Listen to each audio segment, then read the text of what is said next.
వర్తమానంలో ప్రభు యొక్క మహిమ ప్రత్యక్షత మరి అనేక సందర్భాలలో మనము చూడగలుగుతూ ఉన్నాము.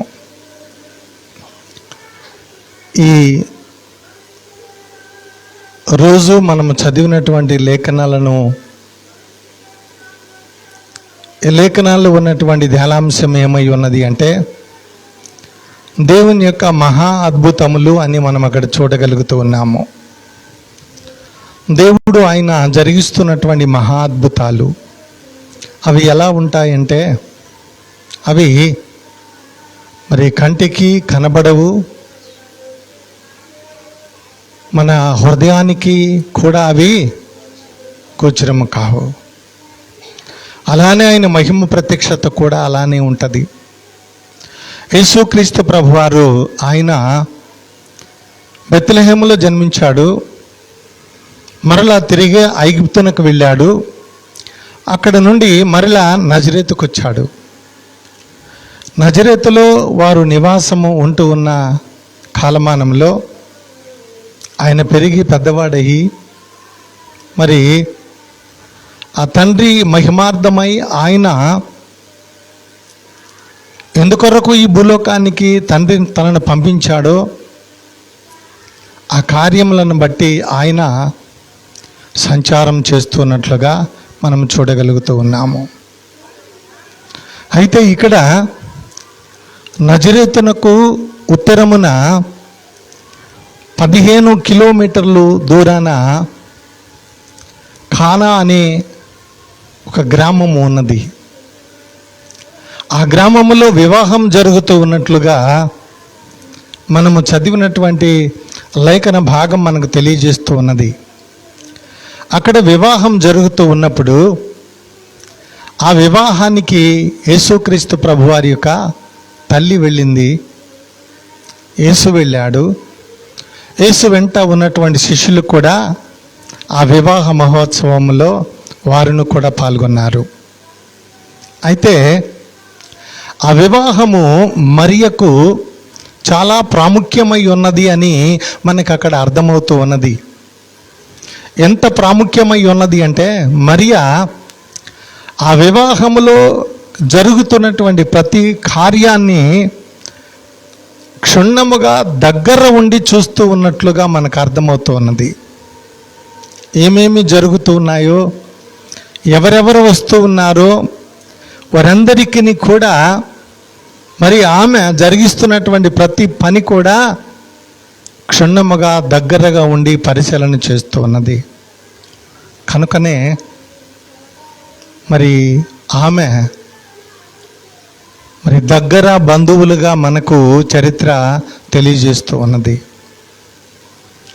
అయితే యేసుక్రీస్తు ప్రభువారిని మనము ఆయన జీవిత చరిత్రను, ఆయన మాట్లాడుతూ ఉన్నటువంటి మాటలను అవన్నీ కూడా మనం చూస్తూ ఉన్నప్పుడు ఈ లోకములో జరుగుతున్నటువంటి వివాహ వ్యవస్థలకును ఆయన మరి వాటిని గౌరవిస్తూనే ఉన్నాడే కానీ ఆ వివాహ వ్యవస్థలను నిషేధించినటువంటి సందర్భాలను మనం ఎక్కడ కూడా మనం చూడలేమండి.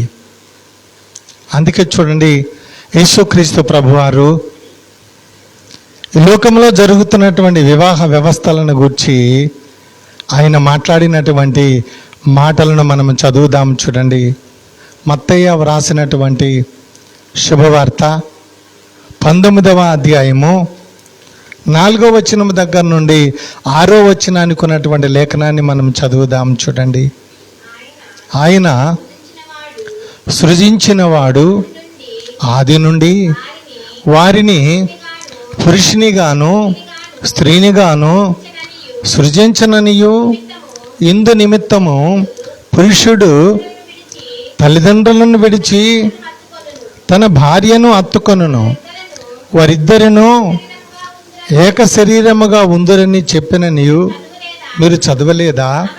కాబట్టి వారికను ఇద్దరు కాక ఏక శరీరముగా ఉన్నారు గనుక దేవుడు జతపరిచిన వారిని మనుష్యుడు వేరుపరచకూడదని చెప్పాను. ఇక్కడ యేసుక్రీస్తు ప్రభువారు మాట్లాడుతున్నటువంటి మాటను మనం చూస్తే, ఈ భూలోకంలో జరుగుతున్నటువంటి ప్రతి వివాహ వ్యవస్థను ఆయన గౌరవించి, ఆ వివాహములో ఉన్నటువంటి ఒక ప్రత్యేకతను ఆయన తన తండ్రి అయినటువంటి దేవుడు ఆయన పలికినటువంటి మాటలను ఆయన మరలా తిరిగి ఇక్కడ మాట్లాడుతూ ఉన్నట్లుగా మనకు కనబడుతున్నది. ఈ భూలోకంలో ఏ నరుడు కూడా ఒంటరిగా ఉండుట అది వానికి మంచిది కాదు అని చెప్పి లేఖనం సెలవిచ్చిన రీతిగా ప్రతి మనుష్యుడు కూడా వివాహము ద్వారా ఏమవుతూ ఉన్నారు అంటే వారిద్దరు కూడా ఏకముగా చేయబడుతూ ఉన్నారు. అంటే ఒక్క శరీరముగా వారు చేయబడుతూ ఉన్నారు గనక ఒక్క దేహముగా ఉన్నటువంటి పురుషుడు స్త్రీ వారి ఆలోచనలు, వారి తలంపులు, వారి జీవనము, వారికి ఉన్నటువంటి సమస్తము కూడా ఒక్కటిగా వారు కలిగి జీవిస్తున్నటువంటి ఆ జీవితంలో మధ్యలోనికి ఎవరు కూడా వెళ్ళకూడదండి. మధ్యలోనికి వెళ్ళి వారిని విడదీయకూడదు అని కూడా యేసుప్రభు వారు మాట్లాడినటువంటి మాటలను మనం ఇక్కడ చూస్తూ ఉన్నాము. వాళ్ళిద్దరు కూడా చూడండి, అది విడదీయరాని బంధము గనుక అది మరణము తప్ప వారిద్దరిని వేరు చేయగలిగినటువంటి శక్తి ఈ భూలోకంలో ఇంకెవ్వరికీ లేదు అని కూడా మనకు దేవుని వాక్యం తేటగా తెలియజేస్తున్నటువంటి మాట. కనుక వారిద్దరి మధ్యకు ఎవరు కూడా వెళ్ళకూడదు అనే ఆలోచన యేసు ప్రభు వారు చెప్తున్నటువంటి మాటను మనం ఇక్కడ చూస్తూ ఉన్నాం. ఎందుకొరకంటే దేవుడు స్త్రీని ఒకసారి, పురుషుణ్ణి ఒకసారి ఆయన సృజించలేదండి. ఇదిగో స్త్రీని పురుషుని ఇద్దరిని కూడా కలిపి వారిని మొట్టమొదటిగా పుట్టించినటువంటి దేవుడు అని కూడా మనం గుర్తుంచుకోవాలి. అందుకే ఒకటిగా ఉన్నటువంటి వారిని వేరుపరచి మరలా తిరిగి వారిని ఒకరి ఎదుట ఒకరిని నిలబెట్టి వారితో మాట్లాడినటువంటి మాట ఏంటంటే, ఇక మీదట మీరు ఇద్దరిగా కాక ఒకరిగా మీరు జీవించండి అని చెప్పి అక్కడ చెప్పినటువంటి మాట. వారి జీవనంలో ఎవరు అడ్డు రాకూడదు, తల్లి రాకూడదు, తండ్రి రాకూడదు, ఇంకా కుటుంబంలో ఉన్నటువంటి అన్నదమ్ములు రాకూడదు, అక్క చెల్లెలు రాకూడదు. ఎందుకొరకంటే దేవుడు వారికి అనుగ్రహించినటువంటి కృపను బట్టి వారు ఏకదేహమై వారు జీవించాలే కానీ వారు వేరువేరుగా జీవించటం లేదు అని కూడా మనం గుర్తుంచుకోవాలి. అందుకే అపోస్తలుడైనటువంటి పౌలు ఈ మాటలన్నీ కూడా ఆయన మరి చదివి ఆయనకు కలిగినటువంటి అనుభవంలో నుండి ఆయన మాట్లాడినటువంటి ఒక మాట మనం చదువుదాం. చూడండి, హెబ్రీలకు రాసినటువంటి పత్రిక 13వ అధ్యాయము 4వ వచనములో ఆయన మాట్లాడినటువంటి ఒక మాట మనం చదువుదాం. చూడండి, వివాహము అన్ని విషయములలో ఘనమైనదిగాను పాన్పు నిష్కల్మషమైనదిగాను ఉండవలెను.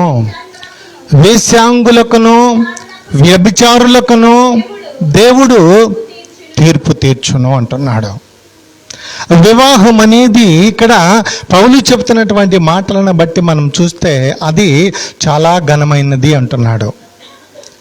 ఈ భూలోకంలో ఎన్నో కార్యములు జరుగుతూ ఉన్నాయి కానీ ఏ కార్యము కూడా అది ఘనమైనది అని చెప్పి ఎక్కడ మరి ఎవరిని కూడా చెప్పి సాక్ష్యం ఇచ్చినటువంటి దాఖలాలు లేవండి.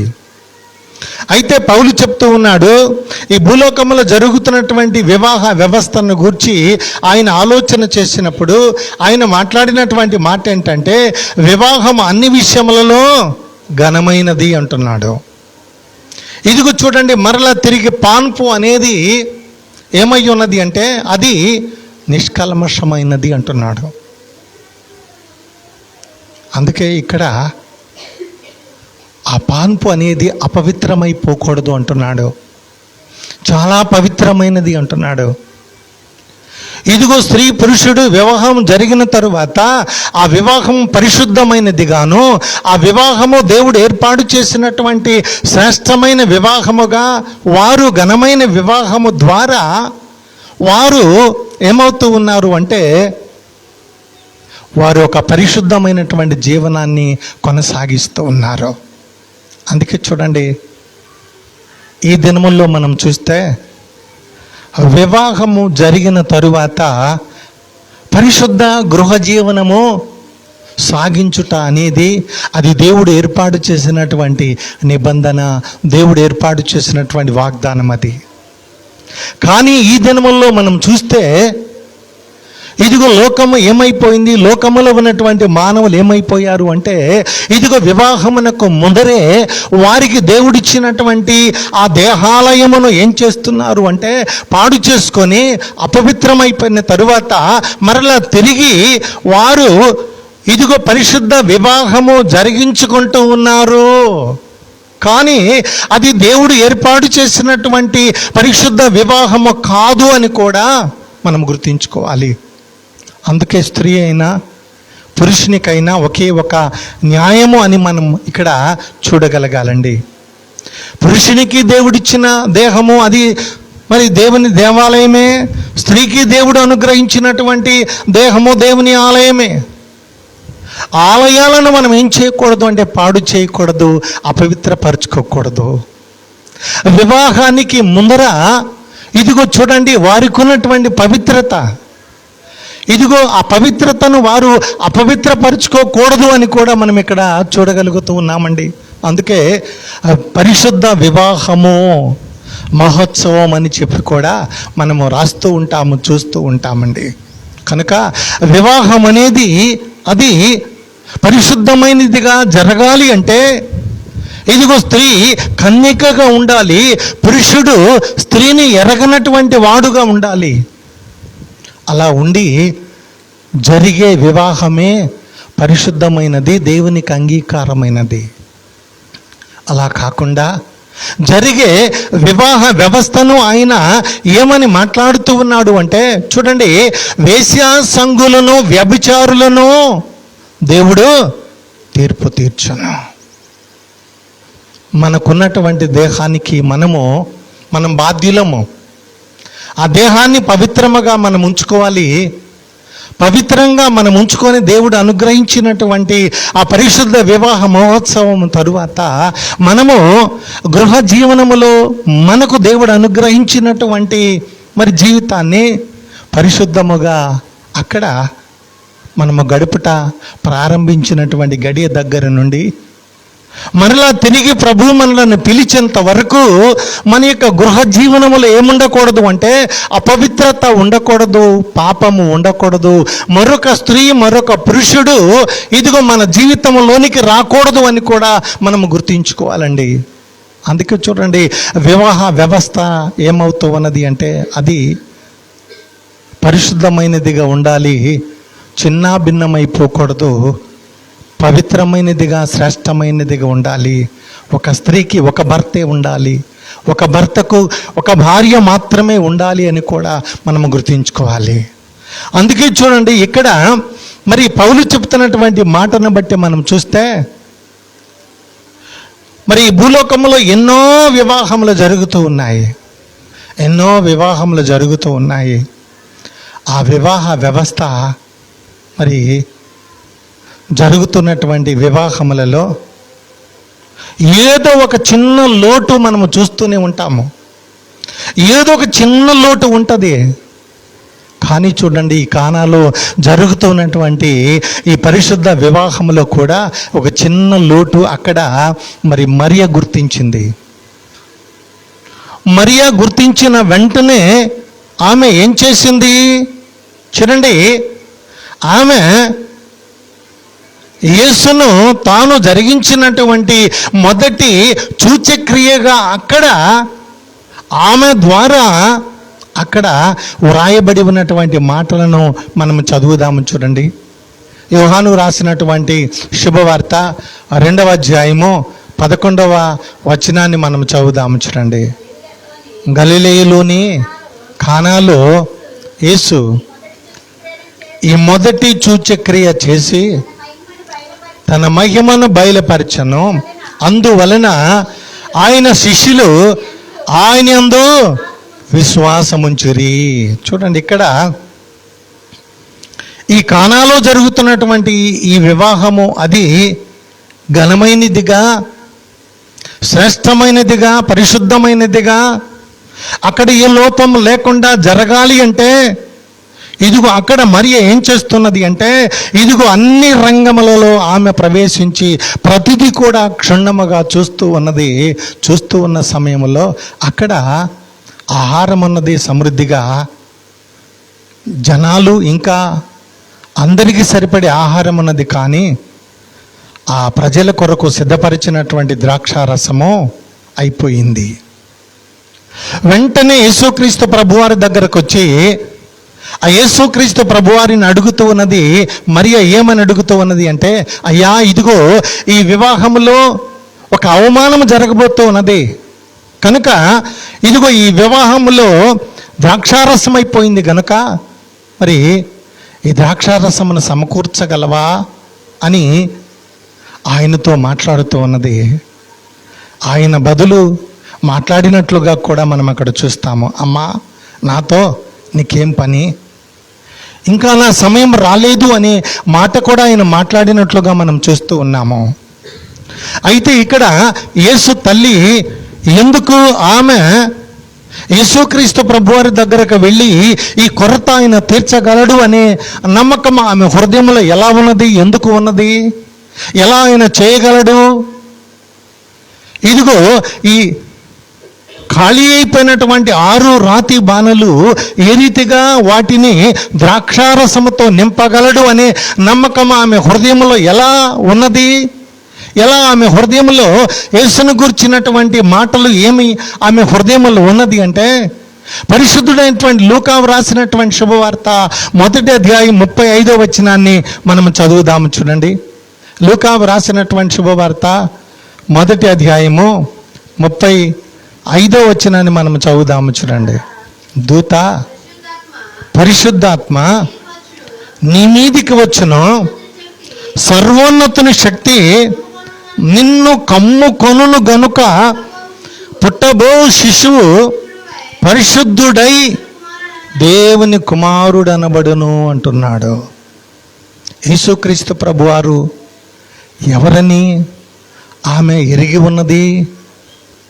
చూడండి, సర్వోన్నతుడైనటువంటి దేవునికి కుమారుడు, సర్వశక్తిమంతుడైనటువంటి ఇదిగో దేవునికి కుమారుడై ఉన్నాడు అని తన హృదయంలో ఆ మాట భద్రంగా ఉంచుకున్నది కనుక యేసు దగ్గరకు వెళ్ళి అంటూ ఉన్నది, తల్లి అయ్యా ఇక్కడ ద్రాక్షారసం అయిపోయింది, ఇదిగో ఈ ఘనమైన వివాహము ఘనముగా జరిగించాలి అంటే ఇదిగో వచ్చే వారి బంధువులందరికీ కూడా సమృద్ధి కలిగినటువంటి ఇదిగో ద్రాక్షారసము, సమృద్ధి కలిగినటువంటి ఆహారము ఇవ్వవలసినటువంటి బాధ్యత ఈ వివాహ కుటుంబము వారికి ఉన్నది కనుక ఇక్కడ ఒక కొదువు ఉన్నది అని చెప్పి ఆమె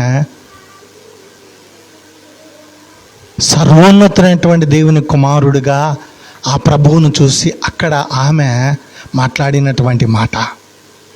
అయితే చూడండి, ఇక్కడ యేసుక్రీస్తు ప్రభువారు చూడండి, తండ్రి ఏమైతే ఆయన జరిగించాడో, తండ్రి ఏ మాటనైతే ఆయన మాట్లాడాడో, ఇదిగో తండ్రి ఏ రీతిగా ఆయన క్రియను జరిగించాడో అదే రీతిగా కుమారుడు కూడా ఆయన తన తండ్రి చిత్త ప్రకారముగానే ఆయన జరిగించినట్లుగా మనము చూడగలుగుతామండి. తండ్రికి వ్యతిరేకముగా ఎక్కడ కూడా ఆయన ఒక్క క్రియ కూడా జరిగించలేదు, ఒక్క మాట కూడా వ్యతిరేకంగా మాట్లాడలేదు. తండ్రి చిత్తానికి తనను తాను అప్పగించుకొని తండ్రి క్రియలను ఆయన కనుపరుస్తూ ఉన్నట్లుగా మనము చూడగలుగుతూ ఉన్నామండి. అయితే తండ్రి ఏం చేశాడు ఏమండి? తండ్రి జరిగించినటువంటి కార్యములను మనము ఆదికాండము దగ్గర నుండి మలాకీ గ్రంథం వరకు మనము చదివితే అవన్నీ కూడా తండ్రి జరిగించినటువంటి కార్యములే. మరి తండ్రి చేసినటువంటి మహా అద్భుతములే. మరి ఆ తండ్రి జరిగించినటువంటి మహా అద్భుతములను, మహా ఆశ్చర్యమైనటువంటి కార్యములను, ఇదిగో వాటిని కుమారుడు జరిగించాడు అంటే, కుమారుడు ఏ శక్తిని కలిగి ఉన్నాడు అంటే, ఇదిగో సర్వశక్తిమంతుడైనటువంటి దేవుడు ఆయన కలిగి ఉన్నటువంటి శక్తినే కుమారుడు కూడా కలిగి ఉన్నాడండి. కుమారుడు వేరే శక్తిని, తండ్రి శక్తి కాక వేరే శక్తిని ఆయన కలిగి లేడండి.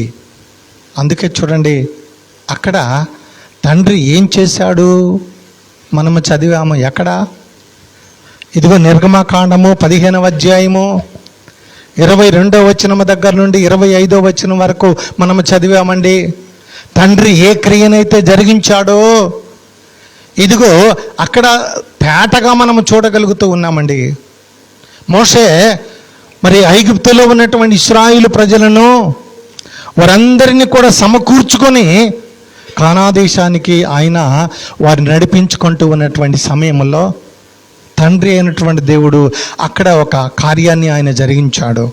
చూడండి, నిర్గమకాండము 15వ అధ్యాయము 22వ వచనం దగ్గర నుండి మనం చదువుదాం. చూడండి, మోషే ఎర్ర సముద్రము నుండి జనులను సాగచేయగా వారు షూరు అరణ్యములోనికి వెళ్ళి దానిలో 3 దినములు నడిచిరి.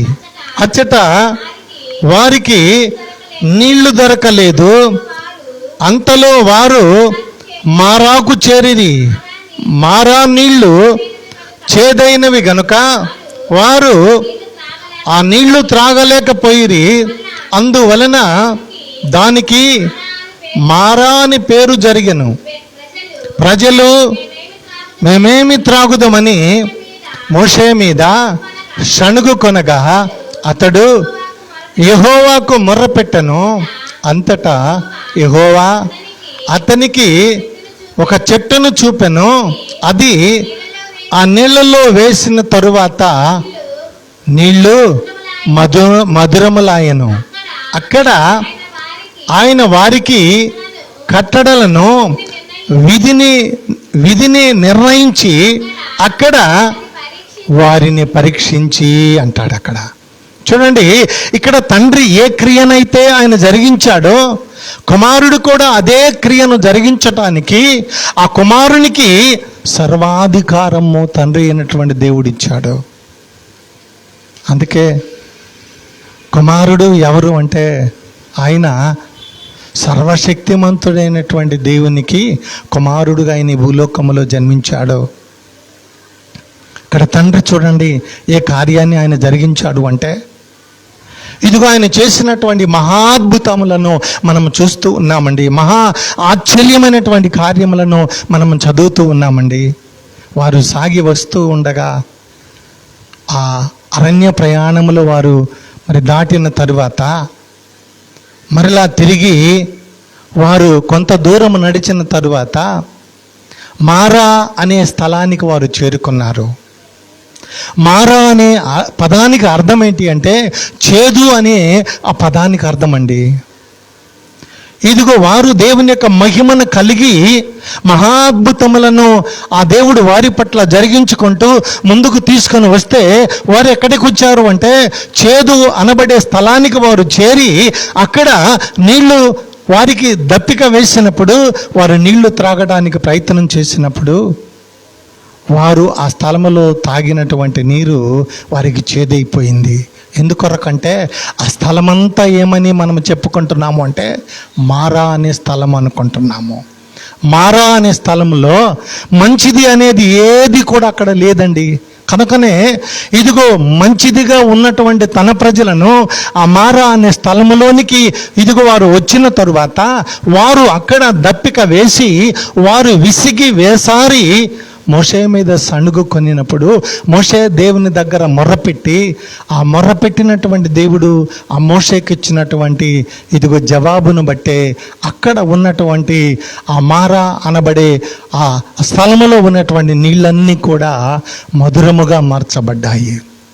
మధురముగా మార్చబడ్డాయి గనుకనే అక్కడ వారు ఆ మధురమైనటువంటి నీటిని వారు త్రాగారు. అక్కడ దేవునిని మహిమపరిచారు. కనుక చూడండి, మానవుణ్ణి మొట్టమొదటిగా దేవుడు తన మహిమతో పుట్టించాడే కానీ మహిమ లేకుండా మానవుణ్ణి పుట్టించలేదండి. తన దేవుని యొక్క మహిమను కలిగినటువంటి మానవుడు ఆ మహిమను కోల్పోవటం ద్వారా మానవుని యొక్క జీవితం ఏమైపోయింది అంటే అపవిత్రమైపోయింది, చేదు కలిగినటువంటి జీవితం అయిపోయింది. ఇదిగో కష్టం వచ్చింది, శ్రమ వచ్చింది, అక్కడ ఇంకా బాధ వచ్చింది. ఇవన్నీ రావడానికి గల కారణం ఏంటి అంటే ఇదిగో మానవుడు దేవుడిచ్చినటువంటి ఆధిక్యతను, అధికారమును కోల్పోయాడు గనుకనే మానవుని జీవితం ఏమైపోయింది అంటే ఇదిగో మారాగా మారిపోయింది. మారాగా మారినటువంటి జీవితాన్ని ప్రభువైన యేసుక్రీస్తు ఆయన మధురముగా మార్చినటువంటి దేవుడుగా మనం అక్కడ చూడగలుగుతూ ఉన్నామండి. అందుకే చూడండి, యోహాను ఇదిగో తాను రాసినటువంటి సువార్తల్లో మనం చూస్తే అక్కడ 2వ అధ్యాయము 5వ వచనాన్ని మనం అక్కడ చదివితే యేసు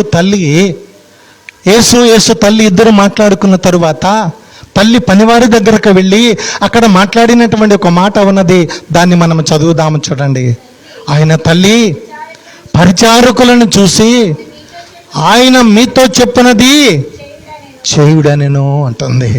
చూడండి, తల్లి హృదయములు ఏమున్నది అమ్మా? తల్లి హృదయములు ఏమున్నది? నమ్మకము ఉన్నది. ఇదిగో ఈయన దేవుని కుమారుడు, మహిమోన్నతుడైనటువంటి ఇదిగో తండ్రి కుమారుడు గనక ఇదిగో ఈయన ఏమైనా చేయగలడు అనే ఆ నమ్మకం, విశ్వాసం తన హృదయంలో ఉన్నది గనక యేసుక్రీస్తు ప్రభు వారితో చెప్పి మరలా పనివారి దగ్గరకు వచ్చి అంటుంది, అయ్యా ఆయన మీతో ఒక మాట చెప్తాడు, ఆయన చెప్పినటువంటి మాట ప్రకారముగా మీరు చేయండి. ఏమండి, విశ్వాసము లేకుండా మనం దేవునికి ఇష్టలై ఉండుట అసాధ్యమండి. విశ్వాసము కలిగి ఉంటేనే ఇదిగో ఏ కార్యమైనా కూడా మన పట్ల జరిగేది. విశ్వాసము లేకుండా ఏ కార్యము జరగదు, ఏ కార్యము జరగదండి. అందుకే చూడండి, ఇక్కడ తల్లి హృదయములు ఉన్నటువంటి మరి విశ్వాసము, నమ్మకము పనివారి దగ్గరికి వెళ్ళి పనివారితో మాట్లాడుతూ ఉన్నది, ఇదిగో ఆయన చెప్పినది మీరు చేయుడి, మీతో ఆయన ఒక మాట చెప్తాడు, మీరు చేయండి అని చెప్పినటువంటి మాటను మనం ఇక్కడ చూస్తూ ఉన్నామండి. యేసుక్రీస్తు ప్రభువారు పనివారికి ఏ మాట చెప్పాడు? అయ్యా ఇదిగో నీళ్లు తీసుకొని వెళ్ళి ఆ రాతి బాణలన్నీ కూడా నింపండి అని చెప్పాడు. నింపిన తరువాత ఇదిగో అక్కడ పెట్టినటువంటి 6 రాతి బాణలను అంచుల మట్టుకు నింపారు. నింపిన తరువాత మరలా యేసుక్రీస్తు ప్రభువారు అక్కడ ఒక మాట చెప్తున్నాడు. ఏమని చెప్తున్నారు అంటే ఇదిగో మరలా మీరు ఇదిగో నింపినటువంటి నీళ్లను మరలా ముంచుకొని మరలా తీసుకొని విందు యజమాని దగ్గరకు తీసుకొని వెళ్ళండి అని చెప్తున్నాడు.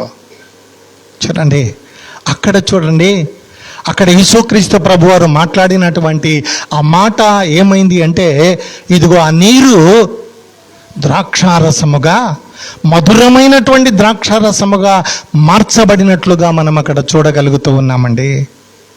అందుకే అక్కడ ఆ పెండ్లి కుమారుని దగ్గరకు వచ్చినటువంటి వాళ్ళందరూ కూడా ఏమంటున్నారు అంటే ప్రతివాడు మొదట మంచి రసము పోస్తాడు, చివరికి వచ్చేసరికి సాలకపోతే దానిలో నీళ్లు కలిపి ఇదిగో జబ్బు రసం పోస్తారు. కానీ నువ్వు మొదట ఇదిగో మంచిదిగా నువ్వు పోసావు, కానీ మొదటి దానికంటే చివరిగా నువ్వు పోసినటువంటి ఆ ద్రాక్షారసం అన్నది చూడు, అది మధురమైనటువంటి రసముగా మేము చూడగలుగుతూ ఉన్నామంటున్నారు. ఎలా అంటే వీళ్ళు మొదటగా ఉంచినటువంటి ద్రాక్షారసాన్ని త్రాగారా, చివరిగా కూడా మరి ఆ బాణల్లో నింపబడినటువంటి ఆ మధురమైనటువంటి ద్రాక్షారసమును కూడా త్రాగారు.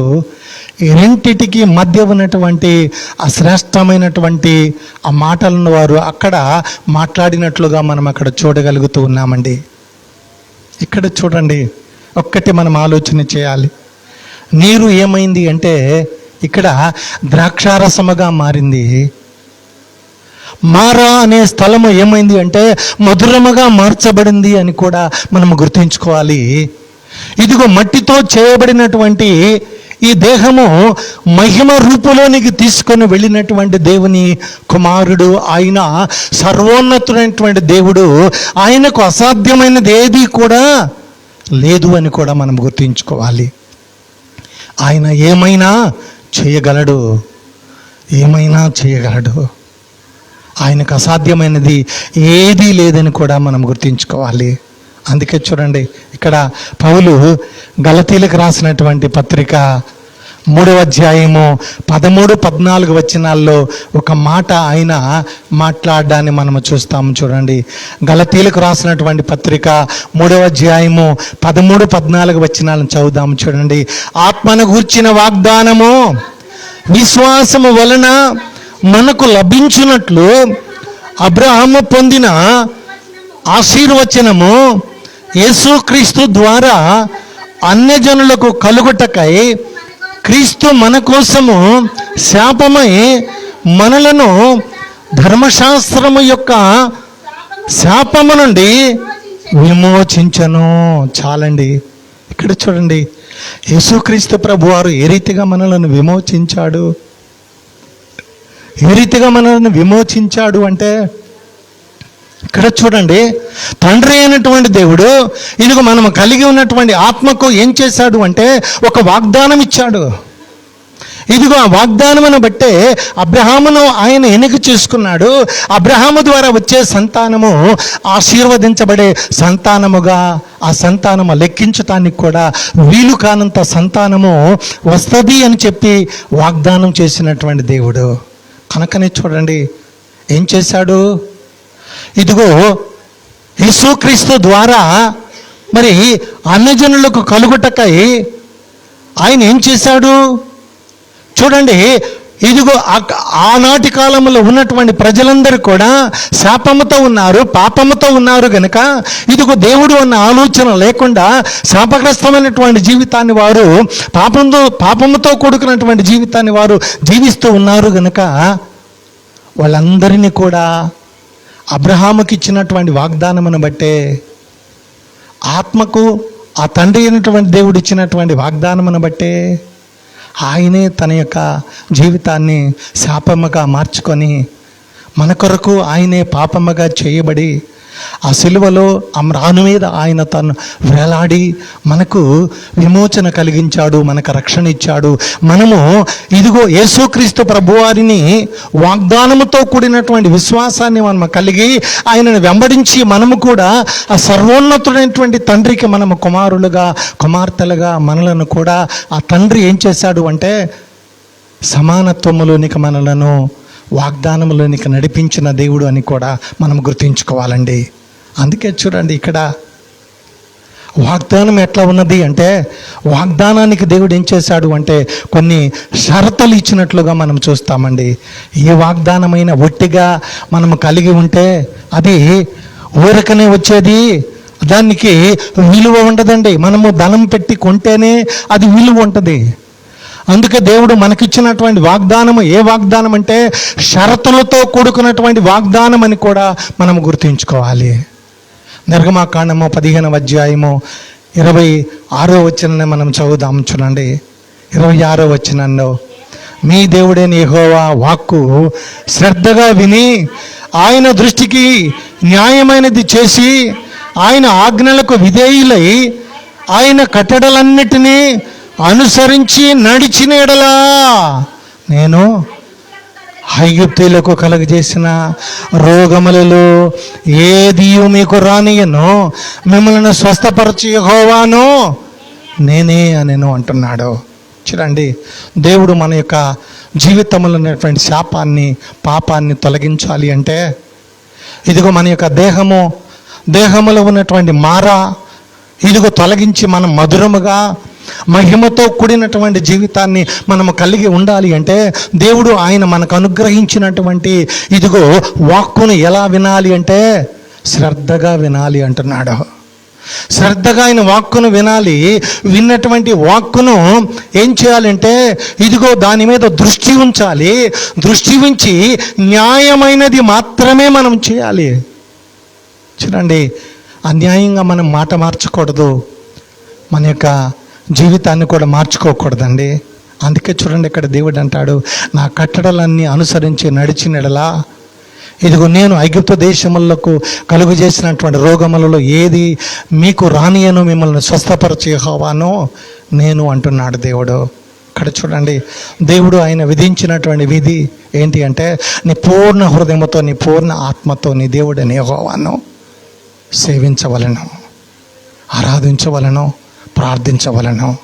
ఏమండి, దేవుడిచ్చినటువంటి విధులను బట్టి, ఆజ్ఞలను బట్టి ఆయన మాట విని, ఆయన మాట అంగీకరించి, మన హృదయంలో విశ్వాసం ఉంచి, మనము విశ్వాసపు వీరుల ఇదిగో కుమారులమని చెప్పి, మనము అబ్రహాముకు వాగ్దానం చేసినటువంటి దేవుడు ఆ వాగ్దాన ఫలములను మనం పొందుకోవాలి అంటే, మనలో ఉన్నటువంటి మారాను మనము తొలగించుకొని మధురముతో కూడినటువంటి మహిమ కలిగినటువంటి జీవితాన్ని మనము కలిగి ఉండాలి అంటే, ఆయన మాట మన హృదయంలో ఉండాలి.